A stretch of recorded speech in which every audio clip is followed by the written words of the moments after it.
Vintage is the most powerful MTG format with almost every deck packing turn 1 kills and a lot of disruption. Many strategies present in other formats have no chance in Vintage, as even though you can shove a Black Lotus into any deck, it doesn't necessarily make it busted. Well, what if I told you that Merfolk was playable?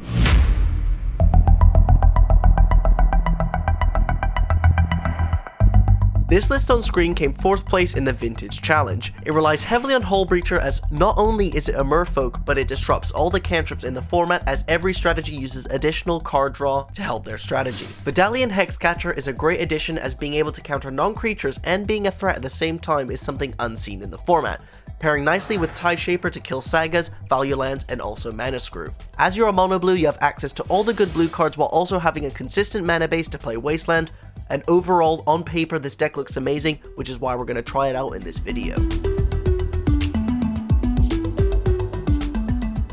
Round 1 begins with a mulligan to 6, and I decide to make a risk keep. Not only are we on the draw, but we get the information of the opponent's hand from Gitaxian Probe and get an extra draw for an island. The opponent leads with Underground Sea and Ponder. We rip the island off the top, so let's start with Gitaxian Probe. The Gitaxian Probe resolves and we see Thassa's Oracle, Force of Will, Preordain, 2 lands and a Tarmogoyf, meaning that I want to cast this Ancestral Recall on their upkeep as they're a combo deck and we want to Mind Rot them. I don't think that Wastelanding them here does much as they have the 2 lands, and when are we going to cast this Ancestral Recall to not play around the Force of Will? Now I get insanely confused when it resolves. Being excited that I just got 3 cards, I F6 as we don't have a Force of Will, and the opponent follows up with a topped decked Hermit Druid. Now, as we know they have Thassa's Oracle in the hand, essentially what they're saying is they have the kill next turn, because they will be playing no basic lands in their deck, so they'll mill their whole deck and cast Thassa's Oracle. So the only real line I have here is to either A, draw a card with Silvergill Adept and try to find a Force of Will, so that I can Force of Will Dread return to Thassa's Oracle. However, we know they have the Force of Will still in hand, because they didn't Force of Will our Ancestral Recall, or B, I can Wasteland the green source, so that they can play the Boseiju from their hand, activate Hermit Druid, but not have enough mana to cast the Thassa's Oracle in hand, assuming that they don't have another Thassa's Oracle in the deck. Clearly the Wasteland line is the only reasonable line, so let's do that. We play our Tideshaper, they untap, fetch a green source, they play a Preordain, then they activate Hermit Druid, mill their whole deck, they get 3 Narcomoebas, and they have Dread Return as well as another Thassa's Oracle. Going into boarding, I wasn't sure how their deck would look post-board, so I took out some Forces, Flusters, and Thriving Skydivers, and brought in all the graveyard hate. Going into game 2, yet again we have to mulligan a clunky 7 and have to keep a risky 6 because we have Grafdigger's Cage as well as Force of Will. To start the game, on the play we Wasteland Grafdigger's Cage to try and shut down their combo. It resolves and we pass back the turn. They play land, Mox Sapphire, Mox Jet, and they cast an Ancestral Recall targeting themselves, so I decide to Force of Will.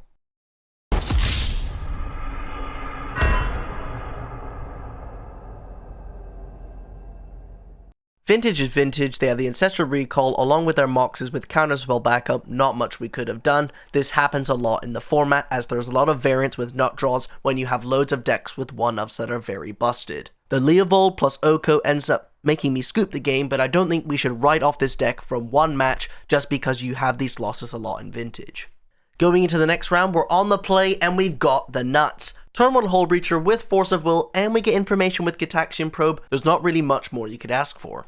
So, obviously, on the play, we lead with Gitaxian Probe on the opponent, and we find Cavern of Souls. This means that I can cast the Hullbreacher, and it can't be countered. But wait a second, the opponent is on Dredge, arguably one of our worst matchups, and we need to be able to get rid of this Bazaar. The Hullbreacher doesn't work against Dredge, because if you dredge your draw step, you don't count as drawing, and then you can keep dredging, so this is going to be a problem. Well, they draw for turn, play the Bazaar, activate it, we're going to Hullbreacher in response. This gives us 2 nice treasures, so at least we can hard cast Silvergill Adept down the line. They discard 3 cards, and we untap. You guessed it, we rip Wasteland right off the top, let's destroy that land and bash in, Magic blessing me with great luck after that last round. All we need them to do here is whiff this dredge, and we should be in a decent spot. Not a bad dredge for us. Ah, yes, they drew a Bazaar for the 1 draw step of the game on turn 1. Well, as you know, we're Merfolk, there's not really much we can do against a Bazaar, Again, for those who don't know the rules interaction, Hull Breacher cares about drawing cards, and dredging a card does not count as drawing a card, so as long as they have dredgers in the graveyard, they can keep dredging them, and we won't make treasures or prevent the dredge draw, as long as they haven't drawn a card before they attempt to dredge. We swiftly lose this game and have to move on to boarding. Going into boarding, we have a ton of hate for dredge. We got 4 surgical, 2 Grafdigger's Cage, Tabernacle, so they have to sacrifice all their creatures. We take out the clunky forces, and they don't play any Moxes, so let's get out the Thieving Skydivers. On the play, this has to be the nuts. If I lose with this hand against dredge with a force, an Ancestral Recall, and a way to destroy the Bazaar, then I don't have any hope for this deck. So we play our island and pass back the turn.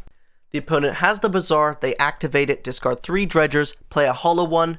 As this Force of Will is not going to counter anything else, I decide to use it, pitching True Name Nemesis, as it is an expensive creature and we're going to be wastelanding the Bazaar. Unlike game 1, they don't have the second Bazaar, and the dredgers in the graveyard just don't get them there, but what's interesting is they show us that they're playing the Black Force of Will, which lets them put 2 -2/-1 counters on 2 target creatures, which means that if they need to kill one of our creatures in game 3, we need to be thoughtful about this, as we may need to counter it, or play around it. We did have backup with a second Strip Mine, as well as we drew the Tabernacle, so I wasn't too worried about losing this game if they did in fact draw another Bazaar.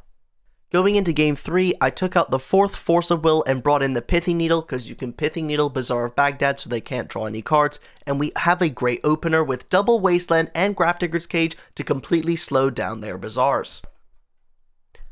They have the Bazaar again, and they discard the Bloodghast, Prized Amalgam, and the Icarid. So, if they don't have another land after I wasteland them, then we're in an amazing spot, but if they do have it, then they get back the Bloodghast, get back the Prized Amalgam, and can use another Bazaar activation, so it's all down to do they have a second Bazaar.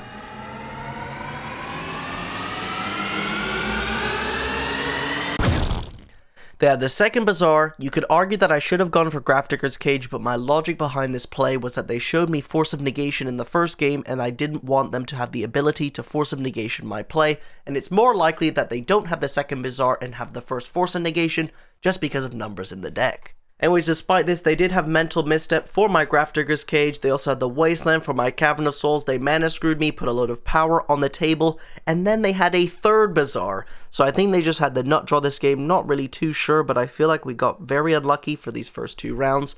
Let me know in the comment section down below if you thought I got unlucky, or maybe I misplayed. Speaking of lucky or unlucky, we have another hand with a Black Lotus. Are we going to lose this game? Let's see. We can turn 1 Silvergill Adept and then Hull Breacher, making the Hull Breacher uncounterable with Cavern of Souls. I feel like we should at least be in a decent spot with this hand.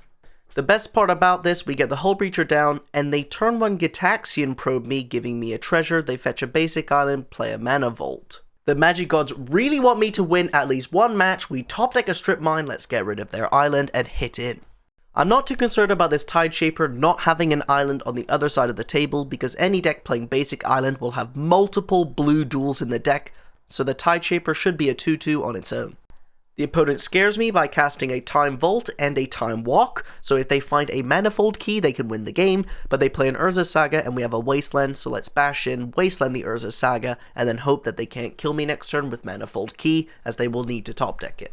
They concede in their draw step, and we want to bring in all the Energy Fluxes as they're an artifact deck, we want to bring in the Flusterstorm as their Paradoxical Outcome or Underworld Breach, and we want to take out the slow creatures in Silvergill Adept and True Name Nemesis. Look at this beautiful hand on the draw game too. Double Force of Will effect because we know they're a combo deck, double Energy Flux, so we have double ways to absolutely wipe their board, and we've got Soul Ring. The Ancestral Recall on our upkeep, so their only option is to Force of Will, pitching Energy Flux.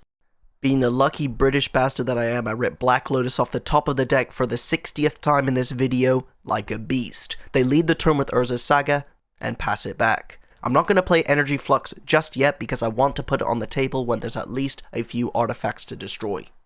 Not gonna lie, getting a bit lazy with the editing here, but nothing really happens, so let's just fast forward through it. I can't cast the Thieving Skydiver because there's no artifacts to steal. I also don't really want to steal an artifact when I'm going to try to make them sacrifice it. So they activate Urza's Saga twice, get Black Lotus, and now we can slam the Energy Flux. Top deck a second Thieving Skydiver, doesn't matter too much, let's put the Energy Flux on the stack, and to my surprise, this Donnie resolves. Now, while you're all confused about the British slang word Donny, the opponent decides to sacrifice their Black Lotus and tap Mock Sapphire to use Repeal on my end step, which I will obviously force a negation using Black Lotus. Energy Flux makes them sacrifice everything. Now for the rest of this game we essentially stare at each other as my opponent attempts to cantrip in a way for a win, either to remove the Energy Flux or to kill my creatures. As we top deck Cavern of Souls, all of my Merfolk are now uncounterable, so they use this Snapcaster Mage to cast Ancestral Recall, then they cast a Paradoxical Outcome. I let it resolve with a Force of Negation in hand, as we're just waiting to counter a spell that prevents them from my creatures attacking.